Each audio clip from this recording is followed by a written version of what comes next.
Maayong buntag kaninyong tanan. Maayong buntag, sir. Si Father Siano mga igsuon nagtugon nga excuse una siya karon. Mao nga ako unay ni puli tungod kay aduna siya early commitment sa Kapilinya di Fatima sa San Remigio. Unya gikan didto mobiyahe na pud siya padulong sa Bulhuon aron magsaulog og misa ni Caridad Filisarta. Inahan sa among igsuon nga pari nga nasayn dinhi kaniadto si Father Lidio Filisarta. So taas-taas ang iyang biyahe, mao nga busy gamay si Father Siano karon, mao nga atong iampo ang iyang safety nga travel kay layo-layo gitong San Remigio, biyahe na po dito sa Bulhuon from north to south ang iyang kabilinggan karon. Mga igsoon dinhi sa ato ebanghelyo, si San Mateo iyang gidescribe ang controversy tali sa mga pangulong pari og sa atong Ginoong Hesukristo. Murag duna gyud ni pagdumot ang mga pangulong pari kay gipangutana man gyud nila ang atong Ginoong Hesukristo kung unsa may iyang katungod sa pagbuhat niining mga butanga. Unsa man diay mga butang nga gihimo sa atong Ginoong Hesukristo. Dinhi gidescribe nga padulong siya sa templo. It is a subsequent event sa diha nga nanghagis ang atong Ginoong Hesukristo didto sa templo tungod sa iyang nakita nga ang balay sa iyang amahan wa na gihimo nga balay alampuanan o gihimo na kini nga merkado o taguanan sa mga kawatan. Nasuko ang atong Ginoong Hesukristo. Gawas ni ana mga igsoon, ang atong Ginoong Hesukristo nagwali sa katawhan, nanudlo siya. Gawas ni ana, naghimo siya og daghan kaayong mga milagro. Gawas pa ni ana, gipasaylo niya ang mga sala.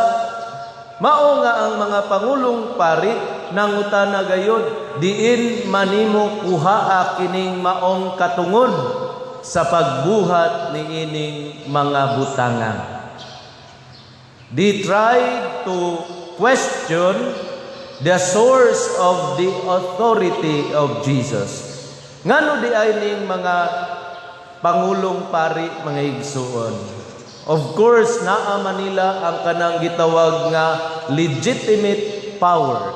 Tungod kay kining mga tawhana, mao manggayod sila ang nagtuon sa balaod ni Moises. Naa sila'y kanang gitawag formal schooling. Unya, nahimo sila nga expert og batid niining mga balaod. Og anaa gayud nila ang otoridad. Mao nga gipangutana gyud nila ang atong Ginoong Hesukristo, diin man nimo kuhaa kanang maong gahom ug otoridad, kanang maong katungod sa pagbuhat niining maong mga butang. Murag ilang pakauwawan ba? Kana galing taas kaayo ang imong pagtan-aw sa imong kaugalingon kay nagtuon gud ka. Unya ikaw gud imuha gud ng field of expertise. Unya naay gitawag nga self-made, self-proclaimed prophet. Ang magtutudlo nga gikan sa Galilea, taga bukid. Unya maghagis-hagis dinhi sa templo, magtudlo-tudlo sa mga tao. Di ka taingnon nga pauli dito sa bukid. Uy, ayo gara-gara dinhi syudad.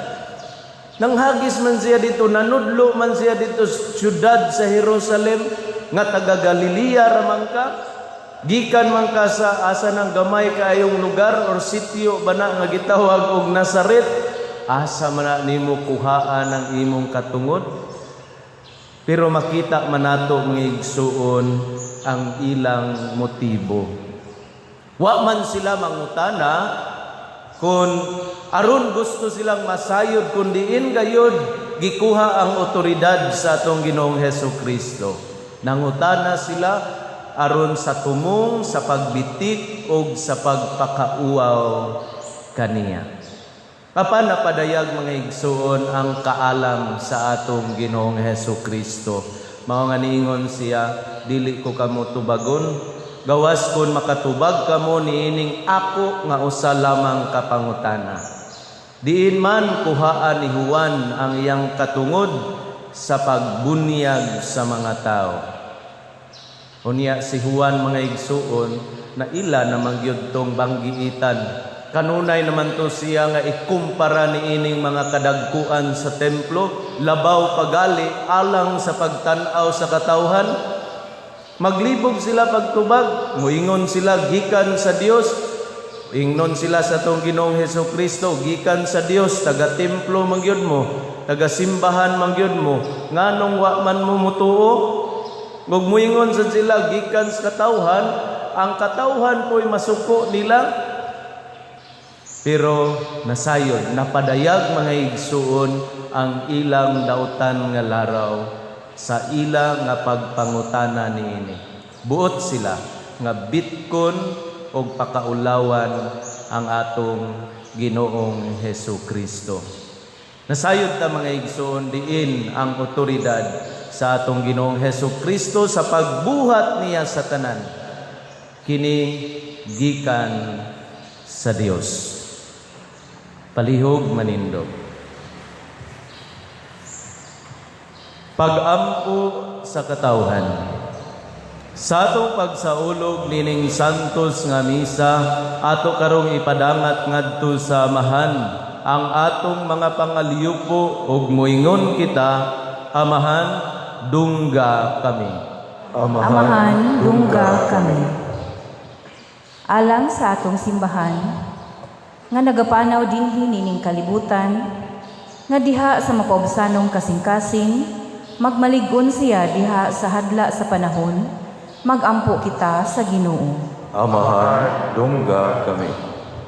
Alang sa mga nangulo sa kanasuran, nga mapadangat na nila ang hostisya ngadto sa mga nanginahanglan, magampo kita sa Ginoo. Amahan, dungga kami. Alang ni adtong nagantos sa nagkalain-laing matang sa sakit, nga makabato na sila og hingpit nga kaayuhan ug kaupayan diha ni Kristo, magampo kita sa Ginoo. Amahan, dungga kami.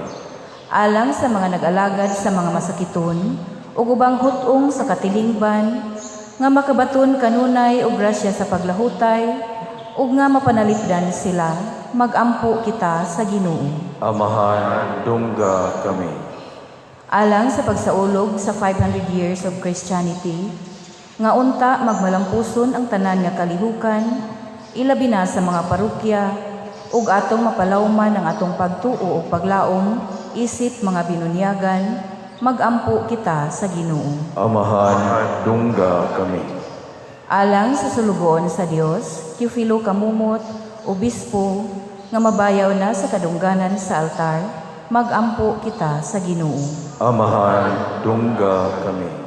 Alang sa mga proyekto dinhi sa atong simbahan, nga pinaagi sa pangama ug pagiya ni San Vicente Ferrer, magmalampuson ug mauman unta, sumala sa atong mga giplano ug gipangandoy, magampo kita sa Ginoo. Amahan, dungga kami. Alang sa tanang mga benefactors ug donors sa atong simbahan, nga mihatag og pinansyal ug lain-laing hinabang, ug alang sa mga nagtrabaho dinhi sa atong mga proyekto, nga hatagan unta sila sa Ginoo, ug daghan pang mga grasya sa ilang kinabuhi, malikay sila sa mga kadautan, ug mulampos unta ang tanan nilang mga paningkamot, magampo kita sa Ginoo. Amahan, dungga kami. Alang sa atong kaigsuunan nga mihalina, ilabi na si Nanay Caridad, nga ila na usab makabot ang kahingpitan nga walay katapusan, magampo kita sa Ginoo. Amahan, dungga kami. O Diyos, among maluluyong amahan, Sudunga nga maluluyon ang imong mga alagad ug dawata ang mga pangaliupo sa imong mga anak nga niya karon dinhi nga nagkapundok kay ikaw buhi ug hari hangtod sa kahangturan. Amen.